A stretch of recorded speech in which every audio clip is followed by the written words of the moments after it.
Welcome to the C-Suite Mentor, the place where you will learn the tools, strategies, and mindset to scale your business sustainably and build a lasting legacy. I'm your host, Theresa Cantley. As a fellow CEO, I understand what it takes to scale a business to 7 and multiple 8 figures. It's not necessarily what you might think. It requires a complete shift in how you think, strategize, and execute key actions in your business. My mission is to help CEOs step back into the driver's seat of their business by optimizing their operations, empowering their team, and staying in total alignment with their big vision. So, are you ready to exchange everything that hasn't worked for strategies that will? You're in the right place, so let's go. Hello, and welcome back to another episode of the C-Suite Mentor Podcast. I am your host, Theresa Cantley, and I wanted to talk to you today about leverage and the power of choice. And you're probably thinking to yourself, leverage, what is this? What is this supposed to mean? What exactly are you talking about? Well, it came from a conversation I had with someone who I coach the other day. And we were talking about the frustrations that she was having where the owner of the company wanted certain things done with merchandising. She's in charge of merchandising. And he made some changes to stuff, and it was like super frustrating for her. And she was telling me about, because he did this, I feel like I'm not valued, and I feel that, he doesn't like the work that I do. And what was happening as I was listening to her is she was assigning a lot of meaning to what happened, where honestly, there wasn't any meaning other than the owner just wanted it done a certain way. So I had said to her, I said, listen, I want you to look at this, that in a situation like this, in a conversation that you have with somebody or something that comes up, a situation that happens, we always have the power of choice. And you can always focus on making one of two choices, which most people do. Most people, when they're choosing, they're either moving away from something that's pain. They're avoiding pain. They're trying to avoid something from happening. And that also includes, in trying to avoid something from happening or moving away from pain, they also avoid seeing other people's perspectives. So you might be listening to this thinking, because when we're moving away from something or we're trying to avoid something from happening because we feel like it will be painful, what happens is we shut ourselves down from seeing someone else's perspective, being open to curiosity. And the other choice that we have on the flip side of it is we move towards something. We want to move towards something that we want, towards something that is of pleasure, towards something that feels good, driving towards a goal. And when we're moving towards something or being a stand for something, then we are really being open to curiosity, right? So no matter what situation is happening, no matter a conversation that you're having with somebody, and information comes in, I'm sure you've heard this before, but information comes in, we interpret it a certain way, we assign some kind of meaning to it, and then we think about it, and then we take action on it, right? So we can either make a decision towards moving away from pain or trying to avoid pain or trying to avoid something from happening, or we can move towards something that we want, move towards pleasure, move towards something that feels good, like driving towards a goal.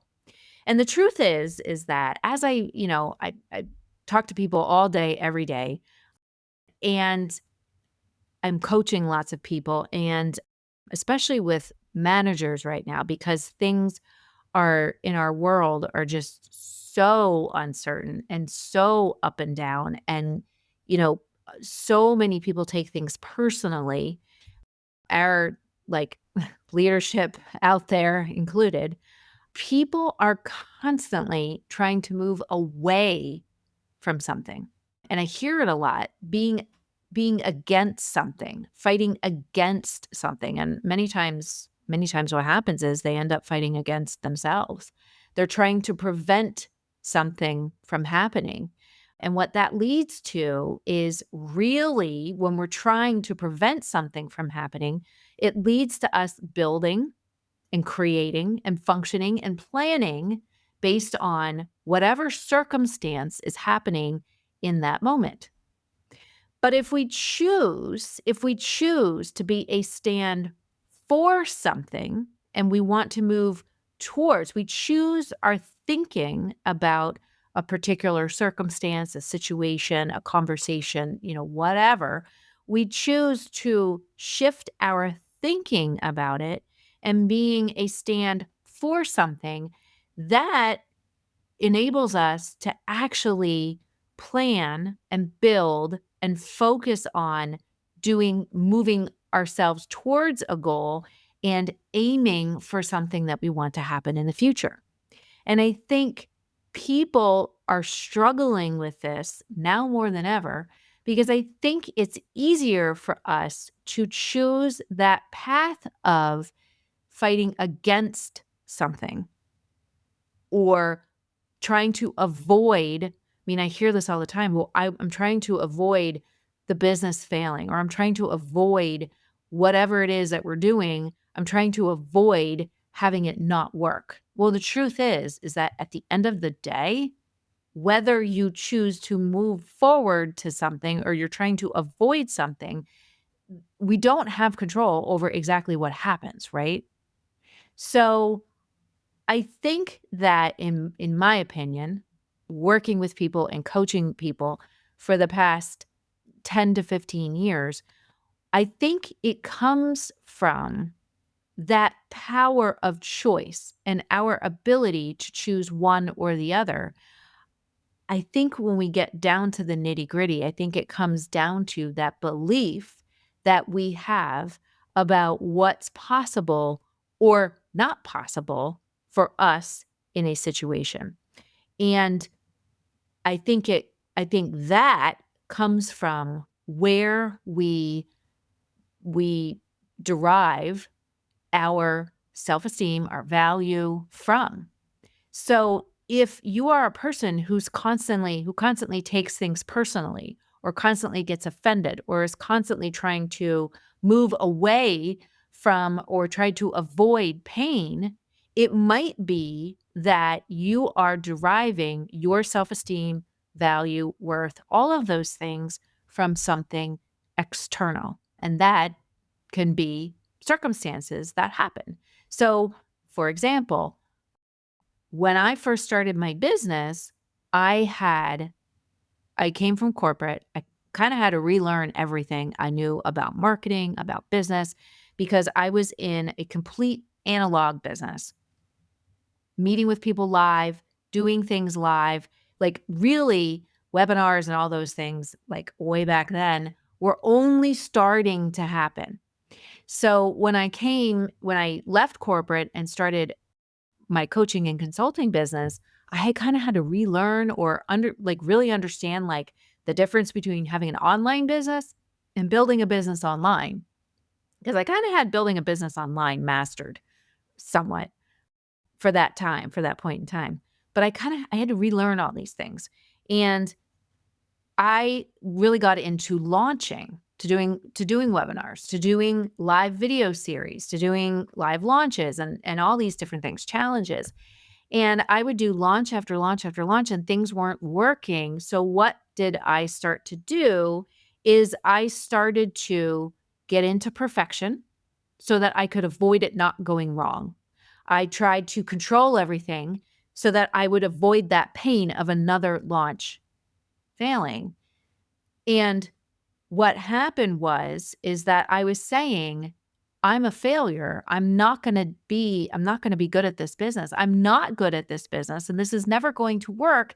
So I was basing my self-esteem, my value, my worth as an entrepreneur based on these circumstances and these outcomes that kept happening. And I see this time and time again with people that I work with. And the example that I gave of the manager who was struggling because somebody was re-merchandising something that she had merchandised, or giving suggestions about where to move stuff because they thought maybe it might look better over here. And what she was doing is she was looking at that and saying, my value comes from whether or not I am doing merchandising, or whether or not somebody keeps the way that I've displayed something, the way that I had it. But if they move it, then that means that I didn't do it right. And that's what I ended up saying to her. Just like when I was launching all of those times and they weren't working, it was, well, there's something wrong with me. Not, oh, well, maybe there might be something broken, or maybe I need to revamp this messaging. Just like with the merchandising, it has nothing to do with you, but what it has to do with is somebody just has a different idea. Or maybe they think it might look better this way. So that's where the whole thing of moving towards something, being for change, being for growth, being for or moving towards a goal of collectively having ideas come together so that you can create something even better. Because guess what? When there's more ideas that we can put together and form into one big idea, it's going to be great, right? So we have to have that willingness to put in the reps, to get in the ring, to try things, to go the extra mile. And that extra mile and putting in the reps sometimes means that we need to choose better thoughts. It doesn't mean that we need to put in extra work, although putting in extra work sometimes means, well, most of the time means that we have to look at things a bit differently, right? But sometimes it means trusting others. It means letting go of our own idea of how we think something should be so that we can allow something even better and greater and more amazing to actually happen. So in essence, we block our own success from that because of the power of choice, of the power of how we're going to look at things. And here's the deal, is that when we're deriving our self-esteem and our belief in what is possible or not possible for us, and when we choose to look at things out of one lens, out of the lens of, moving us towards a goal, what we start to do is we start to build ourselves from the inside out. You hear me talk a lot about building from the inside out. And we realize that building from the inside out, when we do that, and our self-esteem and our abilities come not from our skills and from a circumstance or from what someone says about us or says to us, but our self-esteem, our ability to have that belief that anything is possible and we're going to allow for anything to be possible, that comes from recognizing and leveraging our unique experiences, our gifts, our heart, our drive to seek clarity and growth, because nobody else has that. No one, not on this planet, not on another planet, not ever. You are the only one that has those things. So when we look at it that way, we can say, you know what? You're going to have difficult conversations. You're going to have challenging circumstances and challenging situations. You're going to have stuff that's going to fail. It's going to not work. It's going to break. It's going to completely flop. People aren't going to like it. People aren't going to agree with you. People are going to want to change your displays up. But that doesn't mean anything, and it doesn't negate who we are from the inside out. And I think once we have that ability to leverage that, hey, I have these amazing experiences, I have these amazing gifts, I have this amazing drive and this amazing heart, and I care very much. We leverage that with, guess what? So do the other people that I interact with every day.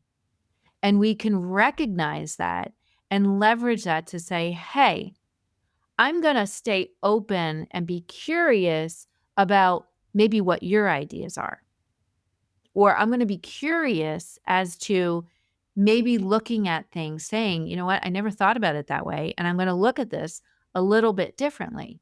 Because what can come from that is more than likely something bigger and better than what you originally started with. But we have to be willing to leverage something that I call that sixth gear. And the sixth gear is the thing that kicks in when you're faced with the situation of the power of choice. So the sixth gear is that thing that tells you, keep going, keep moving, keep doing it, even though they didn't like what you did, they didn't like your display, they didn't like your project, they didn't like your menu item, even though keep going, because it doesn't mean anything about you as a person, as a leader. What it just means is that people didn't like it. And when we do that, what we're able to do when we can find that sixth gear is we tap into who we are from the inside out. And that gives us the ability that in every moment, in every day, in every week, in every period, we have the chance to consistently be better. We have that chance to consistently learn and grow and stay open to being a stand for good, being a stand for change, being a stand for growth, which is what businesses and teams really need right now. It is very easy, and I said this yesterday in a management meeting with a group of people that I lead. I said to them, it is very easy for people to jump on the complain bandwagon. Very easy, because people will unite over complaining before they will unite over transformation and growth and change. They will unite over complaining before they will unite over finding a solution. It's crazy, right? It's crazy. Why? Because when you complain, you're doing things it's like you want to just run towards that pain. You want to run towards that frustration. You want to run towards that drama instead of looking at it and saying, hey, they're trying to create real change here, or I want to be part of the change, or I want to stay curious, or I want to learn, or I want to grow. I want to be better. Going the extra mile means finding your sixth gear and saying, I want to be better every day. I want to leverage the power of choice, because at the end of the day, as human beings, that is one thing that we have, is the power to choose how we think and react and get through any situation, any conversation. We have the power to choose to let that circumstance drive what we do and to plan based on whatever is happening with that circumstance versus choosing to look at the future and build towards or drive towards that goal, that aim that we have to build that future that we want. So as long as we can leverage and focus on the power of that choice that we have, we leverage that sixth gear that we have. So I hope that this helped you. I hope that if you're facing some situations, maybe a circumstance that came up at work or a conversation that you had that was really challenging, think about the power that you have to choose. Are you going to lean into the fear? Are you going to run towards the fear and avoid the pain? Or are you going to run towards your goal? Only you can make that choice. All right. Until next time, have a great rest of your week. Bye for now. Hey there. Thank you so much for listening. If you found value on this show, please follow the podcast so you never, ever miss an episode. And I would love, love, love if you would leave a review on Apple Podcasts or Spotify for me. Even better, share the show with a fellow business owner ready to step fully into their CEO leadership role. Because right now, more than ever, the world really needs next level leaders. And by the way, did you know you can text me all your questions and get real-time feedback? You absolutely can. Just text the word CEO to me at 610-215-2838 to get connected. One last goodie for you before I go. If you're ready to scale your business and have a co-creator working right by your side, my C-Suite Mentor Program may be perfect for you and your possible new second in command. Just visit thecsuitementor.com to get started.